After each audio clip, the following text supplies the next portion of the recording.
blue zones, it basically means it's a geographic location that is very densely populated with these people who are over 100. 2021 life expectancy in the US. So for men, the average life expectancy was 73.2, and for women, 79.1. And so the big question, I think a lot of us in the US, we always want to know how do we live longer? With a little health and a little wealth and a lot of love, that's the life that we live. Suits and scrubs. Hello, everybody!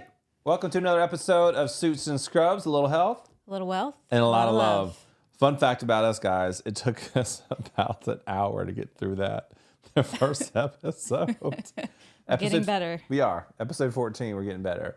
I am joined by my lovely co-host, who also is my wife. Ding. That I am. She's double board certified internal and obesity medicine. She also is pursuing her certification in functional medicine and pursuing her obesity medicine. We're going to not obesity medicine, sorry, aesthetics. We're going to a conference at the end of this month, actually this weekend. So we'll talk more about that. Fun fact about Emily, she told me not to do it, but I'm gonna do it anyway. She's wearing a scarf as a shirt again. This is dose, but now she has a little belt action. So yeah. And yes, I am dressed very ridiculously, but I'm sure my beautiful co-host can tell you about that. Go ahead, Em. Yes, so if you don't recall, if you're new to our episode, my co-host, my handsome husband over there, is our finance guy. He has managed over $1 billion to date and has reached his Coast-Fire number. In counting. And he lost one of our speak at your own risk challenges during the last episode by saying the word that he was not supposed to say. Which was beach. What a beach. I'm just kidding. We were talking about real estate, and I knew that there was going to be maybe a beach house or a mountain house in there somewhere. Yeah. So. Well, you may get that, but you're not going to get a beach house or a mountain house. How about that? No, I'm just kidding. So I'm not having midlife crisis, guys. I would have to say, what does it say? Skies out, thighs out? Mm-hmm. There's all kind of thighs going on right now. Ooh-wee. You're getting a view if you're watching. If you're listening on the podcast, you have to look at our YouTube channel. It's spandex, I believe, and it's a dragon costume. Well, funny thing is about this dragon costume, if we digress a bit, is we wore these for Mardi Gras last year, and these things are so short that I had a little jib rub going on. We had matching dragon costumes. Yes, we do. So yes, I'm in a dragon. It's the only time you'll see me not wearing... idea that was. What'd you say? I said, guess whose idea that was? We're not getting to that. What else goes on? Oh, and I'm wearing cowboy boots, which, by the way, I wore these cowboy boots in Mardi Gras. This is the exact outfit I was wearing. It is. Okay, cool. So we have a side story. We always start with a side story. So if you caught our first season, we talk about IVF. We're going to do another round of that coming. I think maybe after, not maybe, but definitely after St. Patrick's Day. Mm-hmm. Yeah, we kind of jump right on that, I think, just because work's getting kind of... Anyway, so part of that, we are exploring how to heal our gut. So a lot of you guys out there are watching us because you're all about the gut health. So we're going to put it to you. Akkermansia, supplementation, rebuilding our gut microbiome. We did order the kits. The kits should be here in the next few days. Yeah, any day now. But we first start with a stool testing before and after. I know you guys really, really care about what's in the toilet, but we're going to tell you anyway because it's for science. We did the 30-day challenge, which if y'all remember, it's the Plinko thing that goes, and we landed on number 4. I think it was rigged because M's been wanting to do that for a while. So, the name of this episode is The Blue Zone. The Blue Zone. How to live to be 100. How to live to be 100, The Blue Zone. So, I think a really good place to start is there's a Netflix documentary. I think a lot of you guys have seen it. That's right in line with this. And so I'm going to play a clip. It's called The End of the Blue Zones. Re-FACT-tions. In this segment, we'll be reacting And fact-checking on viral content. Get it? Re-FACT-tions.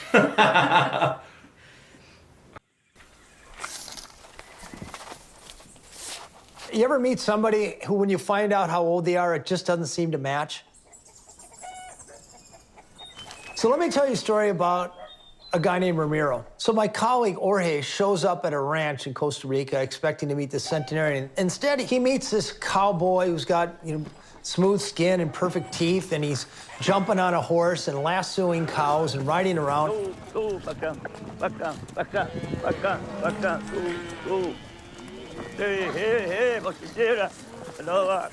And after a while, he asked this Ramiro, I was supposed to meet a centenarian.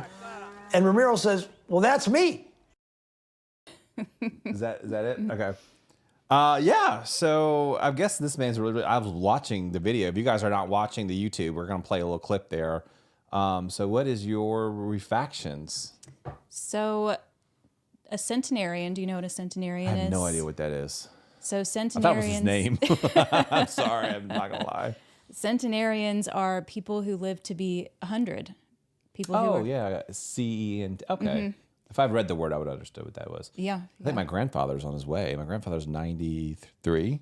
He's very close. 94. And my grandma was 90... I think she was 93 or 94. 95 or 94 before she passed away. Mm-hmm. So, gosh, I got some... Yeah, you got some good... centenarians in my family. Some good genes.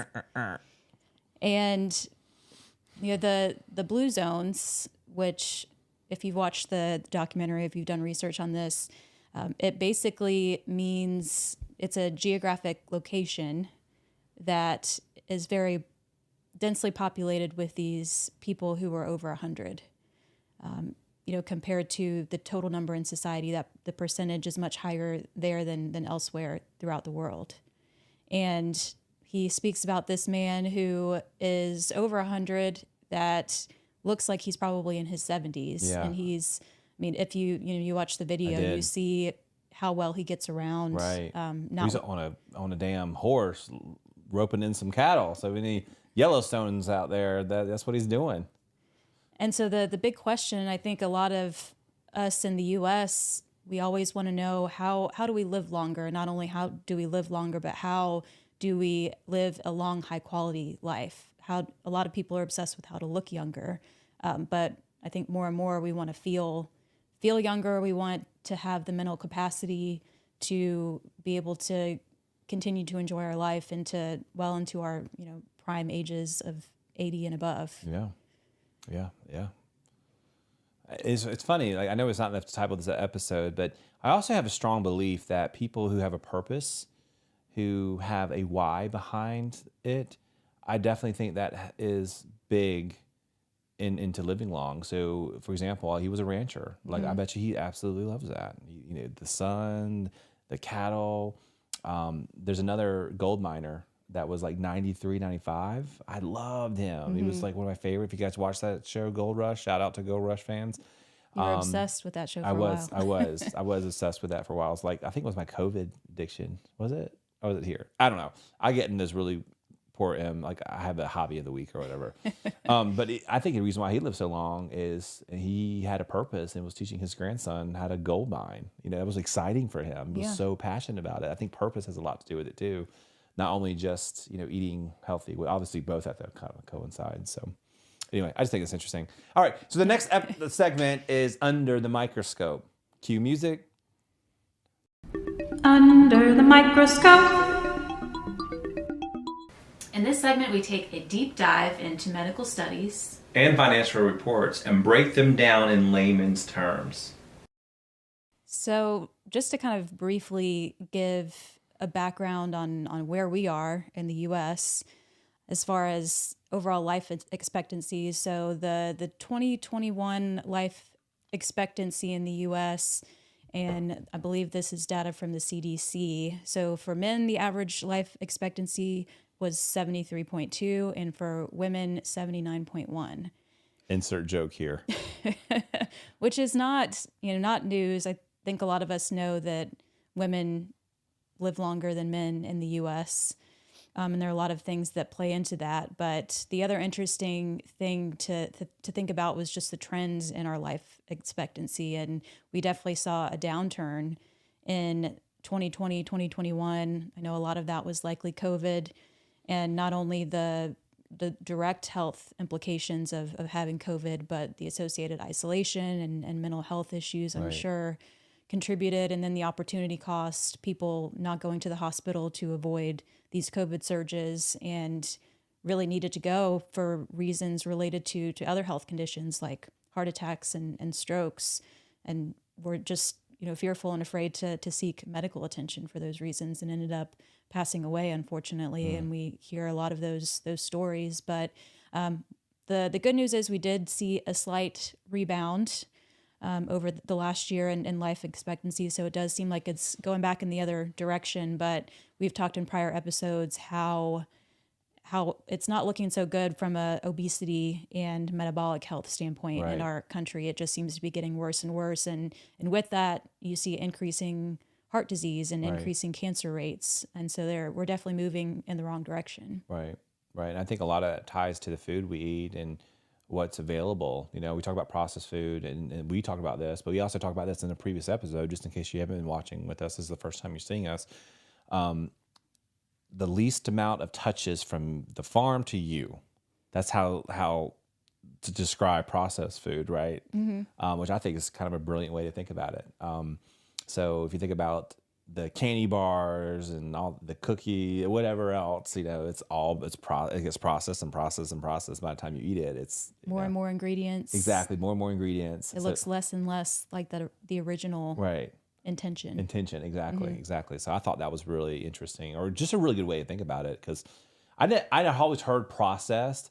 When I think of processed, I thought about like the chicken nuggets you order at Wendy's at 2:00 in the morning, or Cookout or whatever, and you bite into it and it has it looks like almost like rubber in it or something. I don't know. I was like, that's processed, but no, processed is could be live cereal. You know what I mean? It's processed from it was wheat, but now it's like this little checkered thing, which makes it kind of cool. You crunch it and stuff like that, but lots of added sugar and preservatives. Yeah. So Blue Zone, how to live to 100. So let's start out. What does it mean to be in the Blue Zone? What is that? So we touched on it a little bit, and I want to give a shout out to Dan Buettner. I might be completely butchering his last name, but I like Buettner better.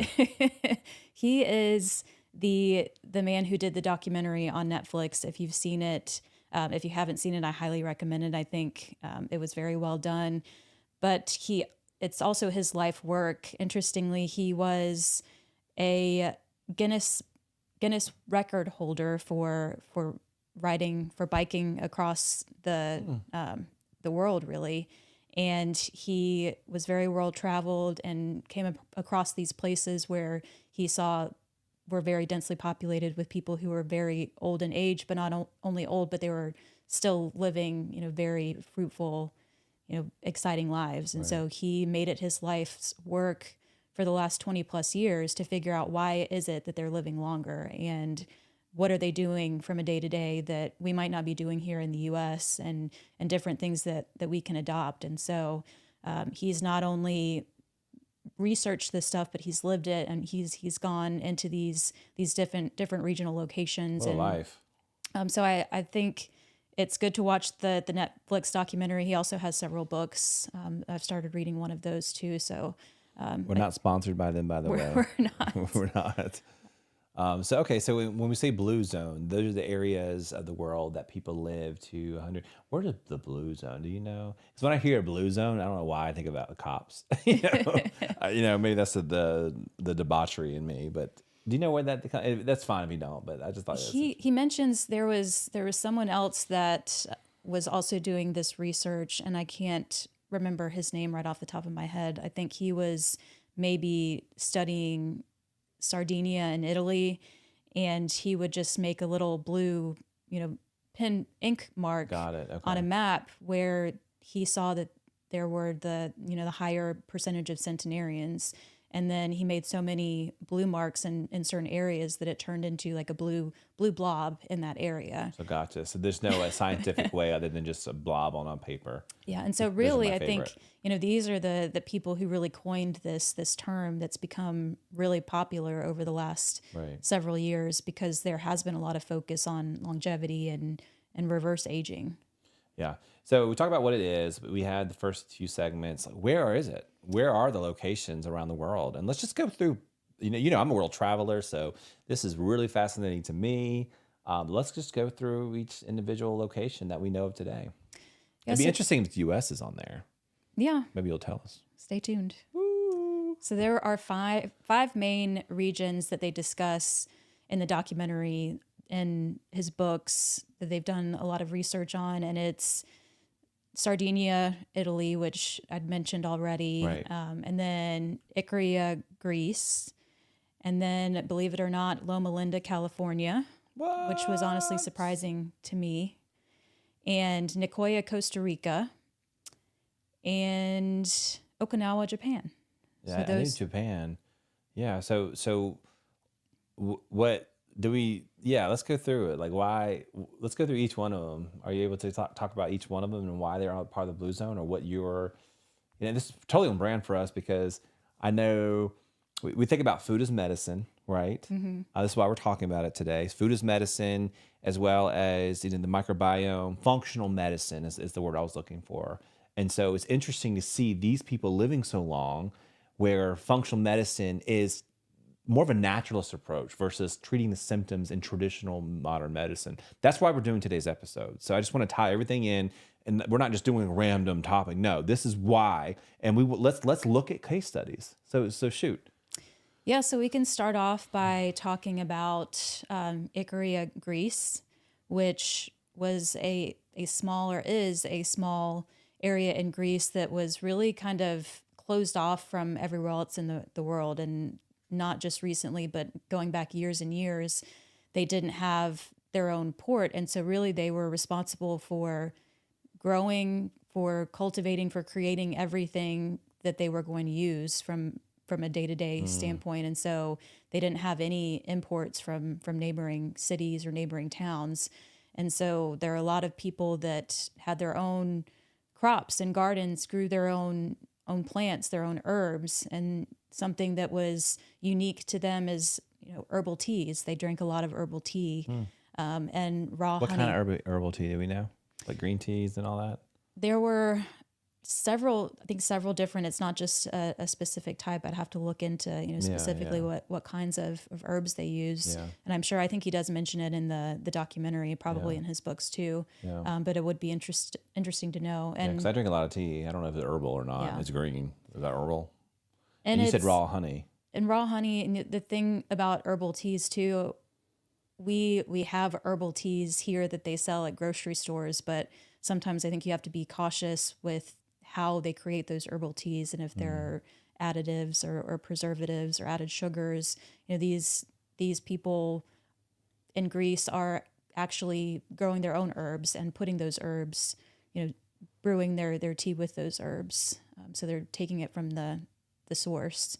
And then I thought it was really interesting. They talk about the raw honey, and a lot of times the honey that we have here in the U.S. that you get at the grocery store is honey that's been pasteurized or that's been heated and heavily processed. And so really you're just putting sugar, just refined sugar on top of things. And got it. Without the benefits, right? Yeah. And so there are places here where you can get raw honey, and that usually has more of the we like it raw. Health benefits. And especially if it's local. What about like raw milk? Like, I hate to say that, but I had a long debate with somebody who said raw milk is better for you. It depends on the source too. If it's a cow that's been treated with hormones, if the what they're grazing, if they're giving them feed, or if they're grass-fed cows, I think there are some potential dangers that might go along with that from an infection standpoint. So if you're a pregnant woman, you might want to stay away from raw milk. And then I'll probably get some hate mail for that comment. So I think it just really depends on the source. Yeah. But that's the thing though. Like, we want to provide information, and what you choose to do with it is your own. But this is very clinical, very well researched. So we're just going to provide the information, and you kind of get it out there. Okay. So we talked about Greece being so self-sufficient, and where they had to grow their own produce, their crops, and all that. So it's all local. So it's less processed, it sounds like to me. Yeah, and they mention, I think it was until the 1980s, they had really no imports whatsoever, which is really recent. What, like 40 years ago? And I was born in the 80s. So was I. And the other thing I was going to mention about the honey, they talk about moving the beehives to different locations. So they're pollinating different types of plants. And here in the U.S., that's thought to be one of the benefits of doing local honey. If you have allergies, right. that helps right. helps you to acclimate to your environment. I actually didn't know that. Like, the raw honey locally helps you with your allergies. So people listening with your allergies, I actually knew that. Because I just like raw honey. It has to be raw though. It can't be processed and pureed and refined. It needs to be raw honey, which I think raw honey tastes a lot better than just the processed. I don't know. So Okinawa, Japan. I'm going to Japan. By the time this episode airs, I've already been there. But I'm going. I'm super, super excited in a few weeks, 3 weeks or so. So why are they living so long? So the one thing that they discuss in the documentary are these sweet potatoes, these blue sweet potatoes that. In fact, that's the picture on the. That's a huge part of their diet. They eat more of that than they eat anything else. And sweet potatoes are superfoods. Mm-hmm. I don't like them. I don't know why I never liked them, but I just don't like them. But I think they find that it's not just the sweet potatoes, but it's they eat primarily plant-based diet, and it's all of the nutrients, all the phytonutrients that they get from all of the plants that they cook together. They don't just eat, just plain sweet potatoes. They usually create a meal with several different types of vegetables, and probably grown, homegrown vegetables. And that's another commonality, is that they often have their own gardens, and and if you have your own gardens, you're tending to those gardens, you're tending to those crops yourself, and so you're expending a lot of energy, and you're staying active. And they'd mentioned even the furniture in their homes, they only have these short stools with the tables, and otherwise they're just sitting on the ground. So the activity of sitting on the ground and standing up, and sitting down and standing up, just the amount of balance and muscles that it makes sure that you're continuing to use and activate. Yeah. One of my friends had a debate on this. This is really interesting. He's a big podcast listener. Hopefully he's listening. Jay, I can't believe this is the first episode I'm dropping you, but I'm dropping you. He told me that one of the most common ways that people pass away when they're elderly is breaking their hip or falling. And he says the best way to combat that is to have a functional exercise, highly functional exercise, and it's getting a bench and stepping down. And for me, that's not gonna do enough. I'm gonna weight up, like 100 pounds each, and just like, come on, let's do it. We do that quite a bit in Orange Theory, actually. But no, I think that's really fascinating, that the functional exercise, and maybe that's probably what ties into it. I think it logically makes sense. Yeah. So, building muscles that you're going to use for day-to-day activities to get around the home is really important. And we really do have statistics on the morbidity and mortality of people elderly after they do fall, especially if they break a bone.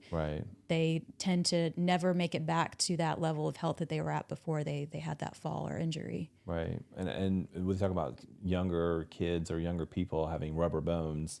I broke a bone not that long ago, and they said they wouldn't heal right. And I was freaked out. I'm like, what do you mean? You're like, I'm not old. And I was thought about it. It's like, well, your chances of healing a bone properly after a certain age, it doesn't. I was like, well, I did not know that. I didn't know that. Okay. So moving on to the next location is Costa Rica. Well, the other thing I was going to mention about Okinawa is just within their elderly communities, they have these groups where elderly people kind of stick together, and they look out for one another. They have this interconnectedness, this community where it might be financially or emotionally that they support each other. So if someone falls on hard times or someone ends up ill or needing medical attention, a lot of times they have funds that they put together where they'll help to pay for that person that's in need. But it also really helps them to stay connected. They're not isolated when they get to be older in age, like a lot of people are here in the U.S. But it sounds like to me it's on purpose, just because, I feel like older people, they go to retirement homes or assisted living communities, which we had a lot of debate about this with my grandmother who went, and my other grandparents are now a part of that. My grandmother actually loved it. She loved the connectedness, and a lot of people refused to go, but it was great connected tissue to have that support and to talk to people and have something to live for and to do. And that, I think, is the main difference in like assisted living facility or in a community. If you're very active in that community, I think it can be very beneficial.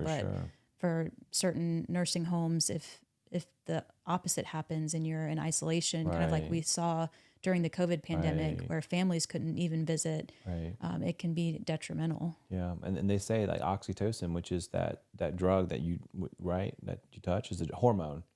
One of the love hormones. Love hormones, and if you don't have that, then it really impacts your overall well-being. So social connectedness for a human being is very prominent. We're not like an animal that's isolated, which I know we're digressing, but it's important. Anything else about Japan? Sorry, I didn't mean to skip over that. I'm so interested in Costa Rica. You'd mentioned the other thing was purpose, that having a purpose really impacts your will to live. And that was something else that they really focused on is, it didn't necessarily mean just the job that they had and then they stopped working and they retired. They had a purpose every single day, and they had something that they worked towards, and it really kept them youthful and vibrant. Yeah, I could definitely see that. I think purpose is everything, like the existential crisis or whatever, or like why you're here. But once you have a purpose, I definitely think it just makes life worth living. Not only do you have your spirituality, but also a reason why to be. I think is important. Yeah. The next one is Costa Rica. Yeah, so Nicoya, Costa Rica, that's where the first clip that we played, where that gentleman was from. And I didn't know they had ranchers in Costa Rica. The interesting thing about that area in Costa Rica is that it really is still a very poor area, poor community, but the amount that they spend on healthcare costs is still low comparatively, and they have a focus more on prevention. There's a huge focus on prevention, making sure that people eat well and are active and keeps them off of chronic medications. And the other thing that I thought was interesting was, were the main staples of their diet, corn, squash, and black beans. They eat those as a staple for many of their meals, and not in separation, but all three together has all of your essential amino acids. So even though they weren't eating necessarily a high content of animal protein, they were still getting their essential amino acids. Their Why is that proteins. important? I know what amino acids are, but a lot of times when you're eating a vegan or a vegetarian diet, if you're not putting certain things together that has different amino acids, then you're risking not getting all of those essential amino acids. Whereas if you're eating animal proteins, typically you're getting all of those just with that animal protein. And so you have to be careful when you're not eating animal proteins to be able to know what amino acids are in which food, so that you can eat them together with a certain meal, for example. Interesting. So corn, black beans, and squash. So any crunchy moms out there that are listening, and we're going region by region on purpose, just to talk about the unique characteristics, and then in a minute we're gonna kind of go through trends and all that, like what commonalities we see, which I think is really cool. I'm a big stats person, so I'm jazzed up for this anyway. All right, so the next one is like another Italy. So Sardinia, Italy, did I say that right? So a lot of common themes. It's Italy and Greece. Well, primarily Greece, but there tends to be a focus on more of the Mediterranean diet, or eating a lot of fibrous foods, not necessarily eating a lot of fatty meats, but more fish. The other thing with Sardinia, Italy, is that I think they initially questioned whether or not it was the elevation, if the elevation had something to do with the longevity in its population. But they also found that the steepness of the city, so walking uphill, had a huge impact. They're walking in general. So in a lot of these towns or cities, people are walking on a daily basis to get to and from work, or to get to and from church, for social gatherings. And if you're walking uphill, you're burning a lot more calories, and you're staying more physically fit than if you are walking on a level surface. Yeah, it's funny you mentioned that. The reason why folks are looking at me on the YouTube, and if it did not cut away, I was actually Googling the life expectancy in Peru, because the elevation is so fascinating to me. Like it was one of the coolest countries I've been to, because they're like 4 foot. They're like really, really short. I'm like 6'6", if you guys know me in real life. And so walking 6'7" with these cowboy boots on, but I was walking with them, and they're just so short. But I feel like every time you see like a Peruvian, I think that's what we call them, Peru. Anyway, and they look really, really old, and they were really, really old. But I just Googled it, and I thought it was one of those blue zones. I was like, hey, there's another blue zone, but it's not. So it's like 73.3 years. I wonder what's driving that, but I digress. Now this one's interesting. Guys, there is a blue zone in the U.S. So Let's go. Yeah, Loma Linda, America, California. And it's more a specific group of people, I would say, that live in Loma Linda, California. So the Adventists, the Seventh-day Adventists, which is it's a subset or sect of Christianity, of Protestantism, that they have a certain way of life that they follow. And a lot of times that goes hand in hand with what we've seen in some of these other areas, staying physically active. They eat primarily a whole food diet, not only a whole food diet, but primarily a plant-based diet. They still eat some meat. Some of them don't, some of them do, but still the vast majority of their diet consists of fruits and vegetables, legumes, nuts. And so they're eating a healthy diet, they're staying active, they're very active in the church. The reason that they're called Adventists or Seventh-day Adventists, their Sabbath day is on Saturday, I believe, and they really use that day as a Sabbath, a day of rest. They don't stress about work. They don't do anything on that day other than worship, go to church, community, spend time with their community. What? Time. What did I say? Time. Time? I didn't think you're going to say. I was so into what you're saying. I guarantee you said it earlier, but I just didn't catch it. But you said spend time. So I honestly didn't think you were going to say time. Jeez, man. Time is such a common word to say. I know. So is beach. Beach? I'm just kidding. I guess I've got to spin the Sorry, wheel I of was punishment. really interested in what you're saying. You got to put it on your lap so people can see on the... All right, guys, so she's spinning the wheel of punishment, and if this is your first time with us, you can go ahead and spin, honey. I'll just explain it. This is where, speak at your own risk. If you say the word, you have to spin the wheel. So she's spinning the wheel. Let's see what it is. You always get rhyme time. That's the third time I've That is the third time, but it's a lot more gentle than what I'm wearing because my legs are cold. Like these thighs are out. For the world to see. Okay. All right. So we were talking about... Well, next time I'll have to do the rhyme time. Yeah, not rhyme time. Next episode.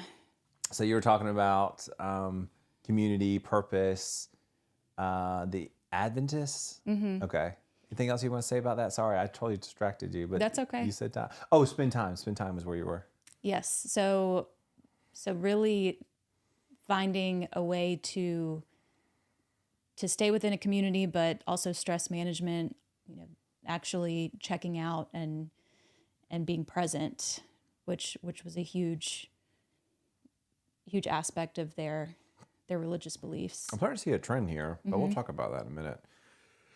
Anything to say about that one? The different zones? Are you ready for the next? So it really just kind of leads us into what are the commonalities? Right. What do we see in all of these blue zone areas? And what contributes to longevity in each region, which we talked about already. But yeah, what's the commonality?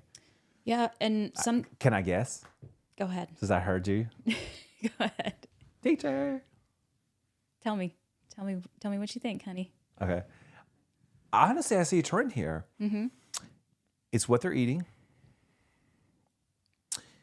It's their exercise. Those are gimmies. But one thing I find very interesting is purpose. Purpose is a big thing, I think, that some people just give up and they get tired. And they're like, oh, I just give. And I've seen it. I've heard it. I've had conversations with people. Those three things is what I'm seeing more than anything. And I see low processed food. So if you dig deeper, low processed food. I see I don't see a lot of animal protein in these areas unless it's like fish or whatever, which is fascinating. If you guys are listening, like, oh, kill me at 75. I just wanted my steak, which I'm like kind of right there with you. Yeah. So why don't you tell us what characteristics they have in common, or if I'm right? Those are definitely big ones. Specifically with the diet, definitely minimal processed foods.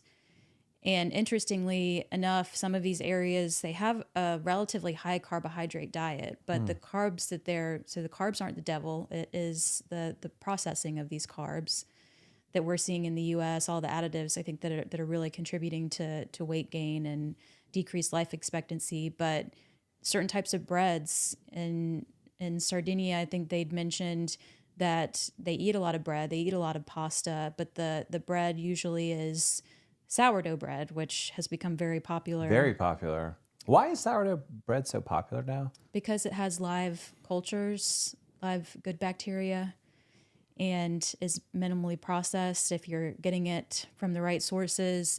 I see a lot of women right now, not just women, but from my feed, like moms out there, a lot of them are baking their own, which is kind of cool. Yeah, making their own sourdough bread.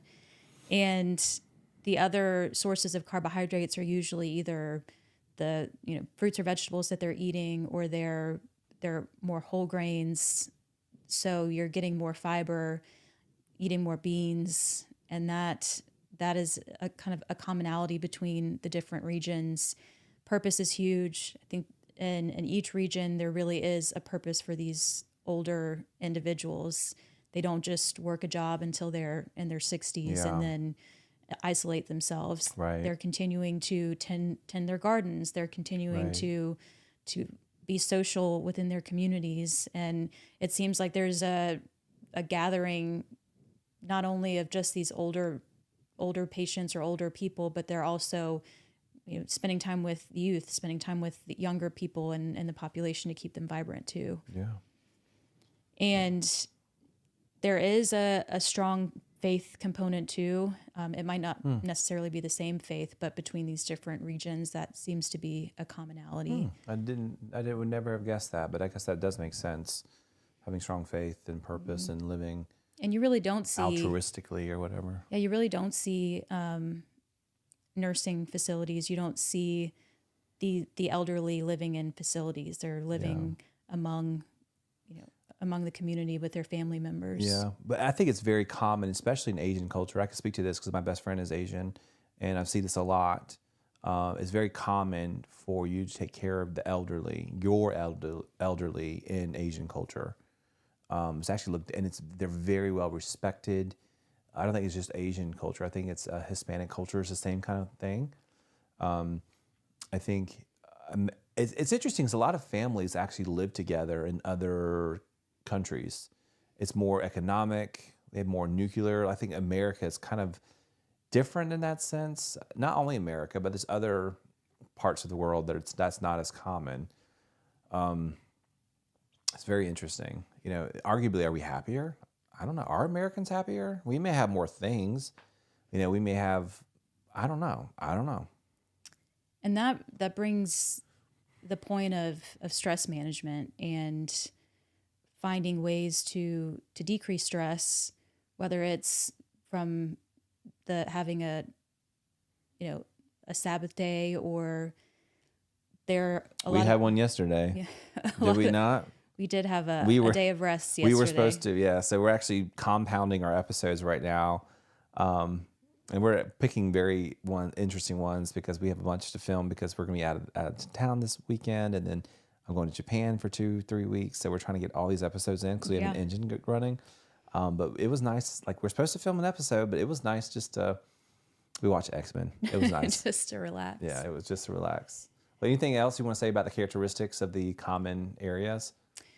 Yeah, and they're not really doing dedicated exercise. It's not that they're necessarily going to the gym. I mean, in Loma Linda, they are doing sports activities, playing tennis, pickleball, but it's more the non-exercise activities that I think is important to mention. And there's something called NEAT. I think we've learned in obesity medicine, or a lot of people who are interested in exercise or who are trying to lose weight, it's really the amount of calories that you burn in a 30 or 60-minute exercise session is not going to tip the scales that much. You really have to focus on your diet, but it's the NEAT, which is the non-exercise activity thermogenesis, which basically just means the calories that you're burning from the activities throughout the day. So in these different regions, they're tending their gardens, they're walking to and from different places. So they're not sitting on the couch watching Judge Judy all day? Yes, they're not sedentary 24/7, and that makes a huge difference in your caloric. I wonder if we can improve our NEAT. Oh, 100%. I know we both have desk jobs, so I know we talked about this before, having some walking desks or whatever. I think that would be helpful, just to kind of move. We're supposed to go to walk for a day, but life got in the way. Yeah, life gets in the way, and that adds up with the stress too. If you were in a high stress environment constantly. Yeah, I don't know about you or anyone listening, but if I'm out in the sun, if I'm walking, then fresh air. We're trying to do some more grounding for all you crunchies out there. We're trying to put our feet on the ground. We did that actually. Forest bathing. Yeah, exactly. I think it's a lot. We get artificial lights and all that, but yeah, interesting. Okay. And thermogenesis, what was that? What's that? Just the non-exercise calorie burning. So you have a basal metabolic rate, your basal metabolism, your baseline metabolism. If you just laid there and did nothing, your body, just to keep your bodily processes going, is going to burn a certain number of calories per day. And then you're also burning more calories if you're doing dedicated exercise. And then you're burning even more additional calories if you're a fidgeter, or if you have a more active job. So when I do like this constantly and shake the whole bed, and I burn more calories just because I constantly move. Yeah. Oh. Did y'all hear that? So next time you're knowing your spouse, your brother, your sister, your mother, your father, and you're shaking this, you're burning extra calories. Just tell them you're burning extra calories. My thermogenesis is activated. I don't know if I did that right. I don't know if I used it in a sentence. So what would you recommend for the general audience listening about improving their overall health? And they want to hit, but I hate to say this, but a lot of people don't want to live to 100 years old. One of my friends says this all the time, which is not true, but he says it. Well, I'm not going to live past 60. I said, yes, you are. You're just being dumb, Anyway, like, what would you say to these people that that do want to have an overall impact their health? It's a mindset, right? So the way that we see people in their 80s and 90s and up to 100 today, we see them as sitting in nursing homes or dealing with chronic illness and being on 10, 15 different medications. And which we talked about medicine reconciliation about a few episodes ago. And the dementia, rates of dementia, and people not wanting to let themselves go to that point where they don't enjoy life anymore. But the whole point of this is to continue an enjoyable life into those older years. And it certainly can be done in other areas. And really they're trying to do this Blue Zone project where they're they're finding different areas in the U.S. And they're trying to implement some of these common themes that they see in these blue zones throughout the world to see if it has an impact on overall health and lifespan. And they've had some success in certain areas. So I think you'd mentioned it earlier, but it really speaks to whether you call it functional medicine or integrative medicine or lifestyle medicine. There are all these different kind of subsets that tend to focus on the same things, but these are really the common goals or themes of functional medicine, to get to the root cause, to focus on eating a diet that's rich in whole foods, to be physically active, a combination of cardiovascular exercise and resistance training, doing functional exercise, having a community, having a purpose, managing stress, sleeping well. All of those are parts of functional medicine. And I think sometimes it gets a bad rap because people are trying to sell supplements or trying to get people to spend money on a bunch of high-end tests. And I don't think that that's really what it is. I don't think that's what people who go into functional medicine are interested in. They're not looking at it as a cash cow. They really want to help people live longer, healthier lives and stay off medication and avoid chronic disease. Yeah, but I do believe though, our generation wants to understand and learn why. Just like, for example, like we're doing our testing for a 30-day challenge, and we're doing Akkermansia, we're doing all of that just to kind of see what that progress looks like for us. So I do think there are supplements and things out there if you've done responsibly. And it's something that me and Emily we're talking about. I'm looking at my camera here. We're talking about, over time, as we gain traction with these segments and these topics, like what do you guys want to hear about? And having someone like Emily, who is double board certified, but probably will be triple very, very soon with functional medicine certificate, and compounding that with synthetics. So she wants you to live longer, be healthier, move away from traditional, and look good. Girl, you better act bad. You want to look good. Act bad, act bad, act bad. Yeah, that song was a flop, but I still like it. All right, so any final thoughts for today's Blue Zone Living to 100?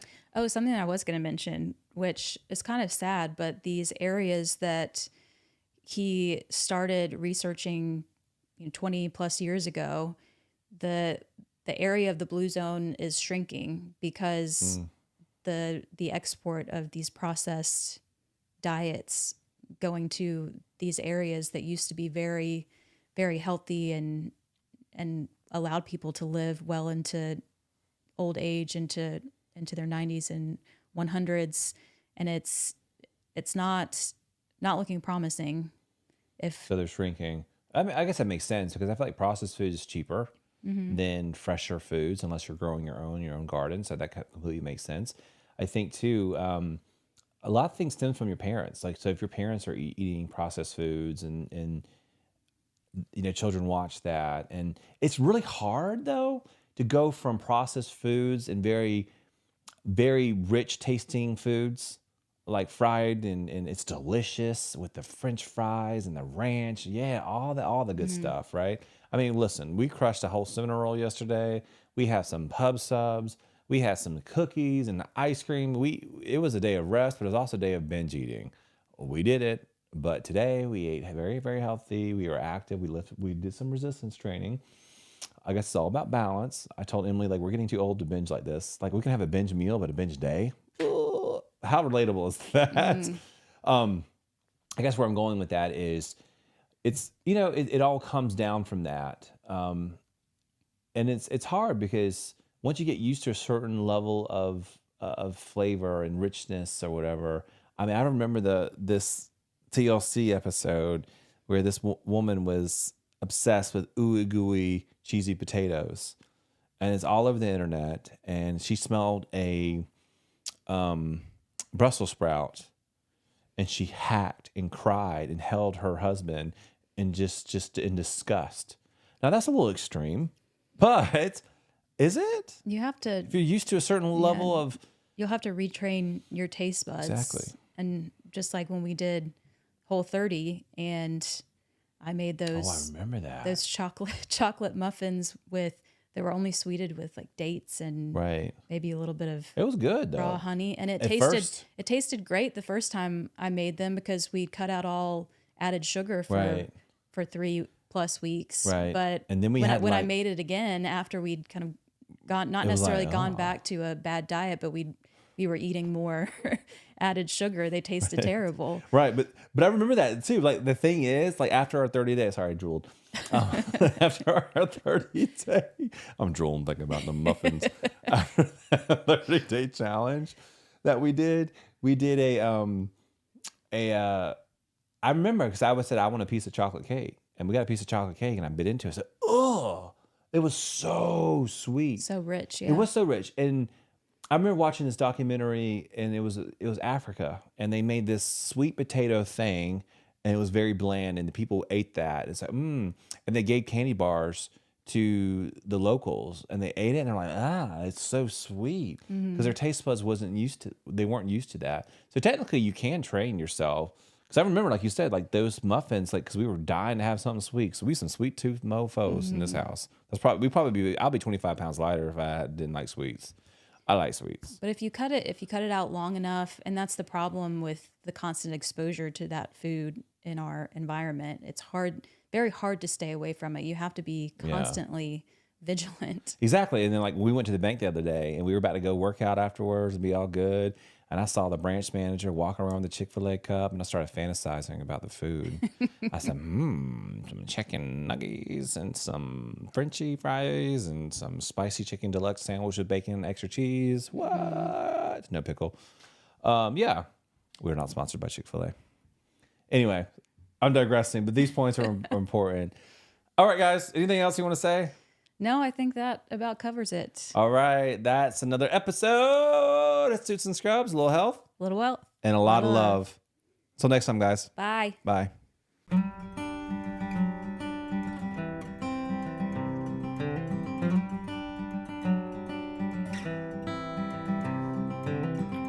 He's on the hustle, she's on the grind. There's no time to kill.